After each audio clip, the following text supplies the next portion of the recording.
শুভ সন্ধ্যা সবাইকে। আশা করি সবাই ভালো আছেন।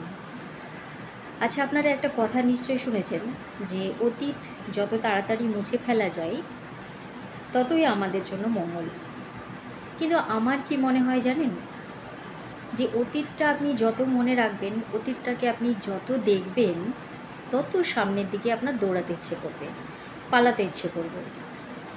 ধরে নিন একটা ঘোড়া স্বাভাবিকভাবে দৌড়াচ্ছে, যখন তার পিঠে চাবুকের আঘাত পড়ে সেই ঘোড়াটা কিন্তু আরও দ্রুত বেগে দৌড়ায়। ঠিক তেমন একটা মানুষের অতীত যখন তাকে খোঁচা দেয়, তার মনে পড়ে তার সঙ্গে কে কী ব্যবহার করেছিল, সে কি পেয়েছে, তখন সেই মানুষটা কিন্তু আরও দ্রুত তার কাজে লেগে পড়ে, আরও দ্রুত বেগে সে দৌড়াতে শুরু করে। তো অতীতটা সবসময় মনে রাখবেন, পুঙ্খানুপুঙ্খ হিসাব রাখবেন কে কী ব্যবহার করেছে এবং